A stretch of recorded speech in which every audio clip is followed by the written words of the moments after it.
You do have a terrible image problem at the moment. Are you going to do something about that? I mean, you don't have to execute as many people as you do. Well, on this issue we have a fundamental difference. In your country you do not execute people, we respect it. In our country the death penalty is a part of our laws, and you have to respect this, as it is the law, part of the law in the United States and other countries. Now that Saudi Arabia stepped up and taken decisive action in Yemen, in supporting the Syrian opposition, in standing up to Iran, people are saying, why are the Saudis doing this? It's reckless. It's one of those positions where it's damn if we do, damn if we don't. Make up your mind. Do you want us to lead, or do you want us to support? And if you want us to support, who's going to lead? The Iranian government itself alleged that we bombed their embassy in Sana'a, and it turns out to be false. But are you saying you haven't killed civilians from the air? Look, the Houthis have been bombing a lot of people from the ground indiscriminately. The Houthis have been using child soldiers, and I don't hear you complaining about this or any of your colleagues. We have no interest in trying to harm civilians. Iran's record has been one of war and destruction, terrorism, assassination, destabilization, interference in the affairs of other countries. And the concern that most countries in the world have is that Iran not use these funds in order to fund these destabilizing activities, and instead use those funds in order to improve the standard of living of accusing the Iran for everything, I think that is not necessary, and also is not beneficial for the both countries. I think that when we say that Al-Qaeda has relation with Iran is completely a joke. We do not forget, and everybody do not forget, that bin Laden is a Saudi citizen and has a strong political and economic relations with inside of the Saudi. I think that everybody does not forget that from the 19 people of the people that committed the 11th of September, 15 people of that 19 was the Saudi citizens. So it seems that, and also now in this room, I think that many people also knows that which country or which countries has supported the Daesh for many years. Just I would like to mention that the things that Minister mentioned here is completely against and opposite to the policy of the European Union leaders and even United States that does have relations with Iran regarding especially the recent cases of the nuclear negotiation. And also there's some kind of the relations that also Iran has with other regional countries, shows that Iran also has some kind of the logical policy. Inviting Iran to present in the coalitions that for the things that for the solving the problem in Syria shows that Iran is a main partner for the solving the problem in the Syria. That's all. Now on the third issue, the Honorable Consul General from Iran, I didn't say anything that was not based in fact. Doesn't the Iranian constitution say export the revolution? Doesn't the constitution say take care of the Shia, the dispossessed, as you call them? Didn't Iran create Hezbollah? Didn't Iran attack more than a dozen embassies inside Iran in violation of all international laws? We didn't attack them. Iran did. Didn't Iran manage, plan, and execute the 1996 attack in Khobar Towers against the American Marines? Yes, they did. The control officer was Brigadier General Sharifi. You were a military attaché in Bahrain. The bomb maker was Hezbollah. The explosives came from the Bekaa Valley. The top 3 leaders of the plot escaped and have been living in Iran ever since. Isn't that sheltering terrorists? One of them we captured last year in Lebanon with an Iranian passport, not a Saudi passport, even though he's a Saudi citizen. Isn't that aiding and abetting terrorists? We didn't make this up. When the explosions in Riyadh happened in 2003, Saif al-Adl was in Iran along with Saad bin Laden, the chief propaganda person for Al-Qaeda, and 4 or 5 other people, senior leaders. Iran harbored them and protected them. We asked for them to be extradited. It was refused. Some of them are still in Iran. We didn't invent this. This is the fact. The order to blow up 3 housing compounds in Riyadh in 2003 was made by Saif al-Adil, the chief of al-Qaeda operations, while he was in Iran. We have the phone conversation on tape. We didn't make this up. Ronald Reagan used to say that facts are stubborn things. They are stubborn because we can't get around the fact. Hezbollah is a terrorist organization. Attacking embassies is very clear. They don't just blow themselves up. Somebody does it. Killing diplomats. Diplomats don't commit suicide by shooting themselves 3 times. Somebody is responsible. Iranian agents have been linked to terrorist attacks in Europe, to terrorist attacks in South America. We didn't make this up. This is the world. This is evidence. And so, yes, we wish and hope that Iran, a great nation, can be a great neighbor to us. But it takes 2 to tango. It takes willingness to give up this expansionist, aggressive policies and return to international norms and behaviors if you want people to deal with you. And our hand is extended to Iran. It has been for 35 years. But what we get in return are diplomats killed, embassies blown up, terrorists. We have Iranian agents captured in Saudi Arabia for plotting terrorist attacks. We stopped 4 shipments of weapons that Iran was trying to smuggle to the Houthis in Yemen. We have explosives that Iran tried to smuggle into Saudi Arabia, Bahrain, Kuwait. This is not fiction, and this is not child's play. This is aggressive behavior. This is unacceptable behavior. This is behavior that violates all norms of international behavior and international law. That's why Iran is designated as a state sponsor of terrorism, and that's why Iran is sanctioned for its support of terrorism, not by us, by the international community. So could it be that the whole world is wrong and Iran is right? Could it be that maybe international law that says peaceful relations and non-interference in the affairs of others is wrong, and Iran's approach of aggressively pursuing your objective, irrespective of how you do it, is correct? I don't think so. So if you want a Saudi official to not be critical of Iran, behave in a way that doesn't expose you to criticism. And so far, your history has been one of death and destruction, disregard for international law, and disregard for principles that have existed since the advent of nations, which is good neighborliness and non-interference in the affairs of others. Because we're out of time, and I know you got to run. Donald Trump, the Republican presidential presumptive nominee, he often speaks about Saudi Arabia, what he would do as president. I'm going to play a clip for you, then we'll get your response. This is Donald Trump. Saudi Arabia, I like the Saudis. They're very nice. I make a lot of money with them.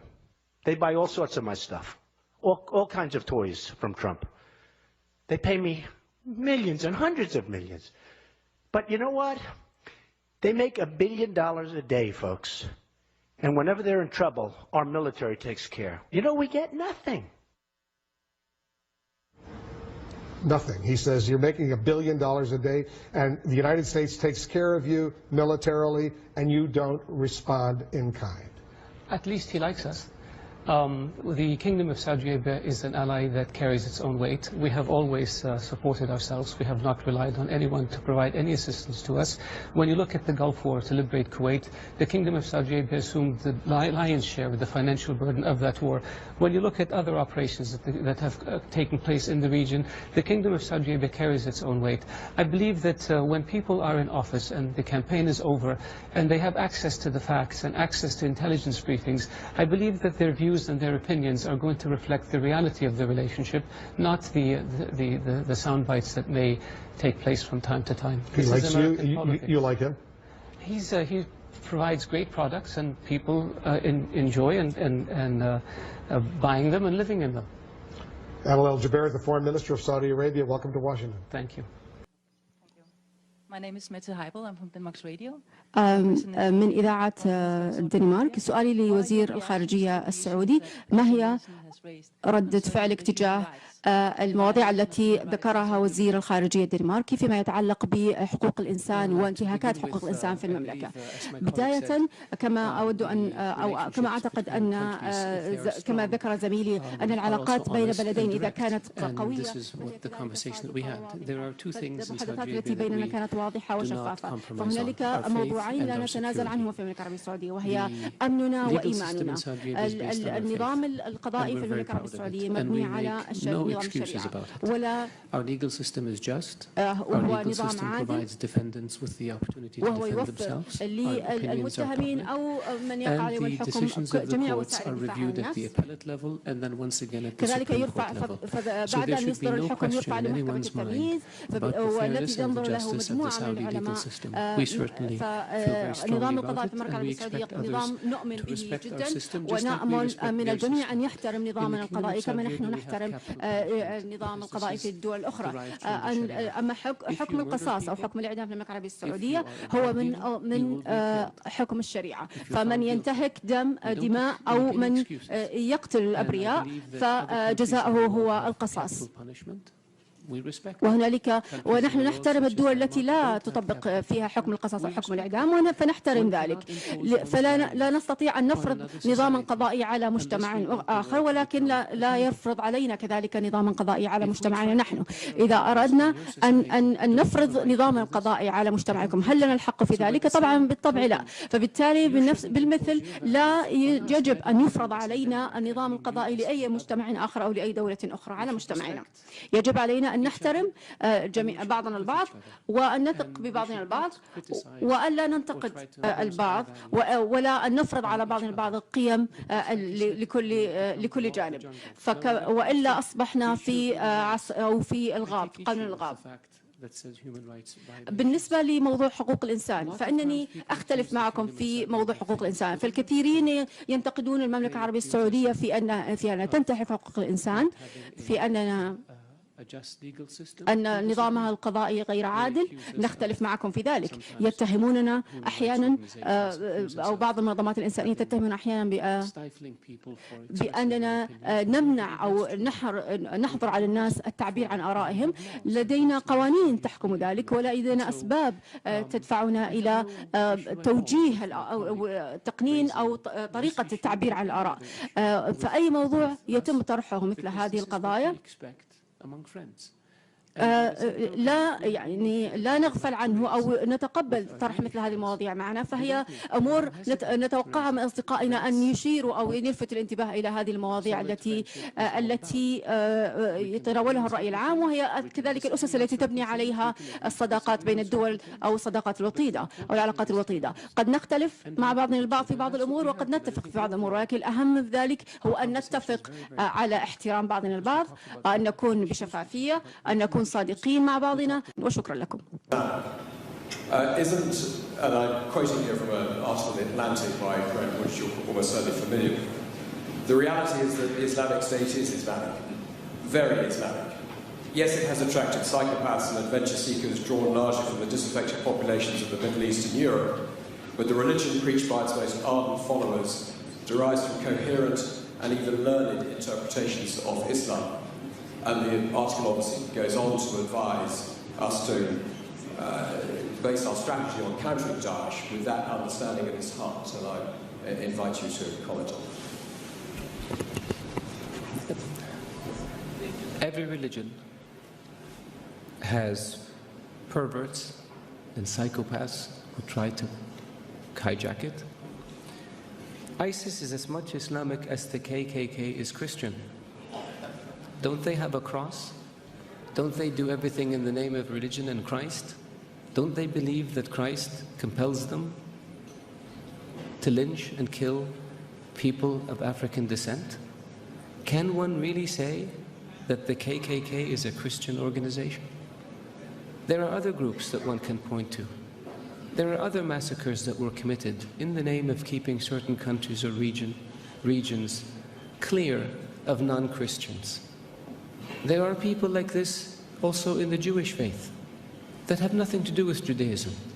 There are people like this in the Hindu faith that have nothing to do with Hinduism.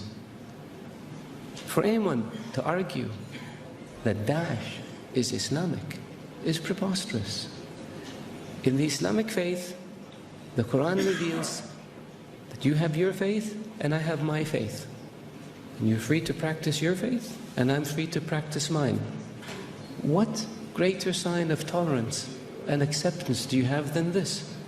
In the Islamic faith it says, he who kills an innocent soul is as if he has killed all of humanity. And he who saves an innocent soul is as if he saved all of humanity. What better example of compassion and mercy do you have than this? So if you look at what Daesh says and you say it's in the scriptures, doesn't the Old Testament say an eye for an eye and a tooth for a tooth? If somebody does it today, would you say they were Christian or they were Jewish? So I caution people, because it seems to have become almost novel. Not novel, it's become the flavor of the day to try to read things into Daesh or into Islam that are not there. The Islamic religion and Islamic civilization was the civilization that preserved the history of Greek and Rome and passed it on to the West. Western civilization would not exist without the Islamic Arab civilization. The Islamic civilization and the Islamic Arab civilization was the civilization that connected China with Europe. So it was global. The point I made early on about being an intermediate civilization, this is what I mean. So if Islam was intolerant and Daesh represented Islam, would Islam have preserved Aristotle and Socrates and passed it on to the West? Would Islam have connected Eastern civilization with Western civilization? Of course not. So I urge you, all of you, to be careful when it comes to making generalizations or to accepting generalizations that have no basis in fact. Thank you. Thank you. Anyone else? Thank you, sir, for a very interesting speech. My name is Magdi Abdelhadi, and I'm a member of Chatham House. You say Saudi Arabia is a much older monarchy than we think, 300 years, I think you said. Why is it taking the kingdom so long to appoint a foreign minister who is not a member of the royal family? Because I believe you are the first. So can correct me if I'm wrong. I don't think there were foreign ministers in any country 300 years ago. Thank you.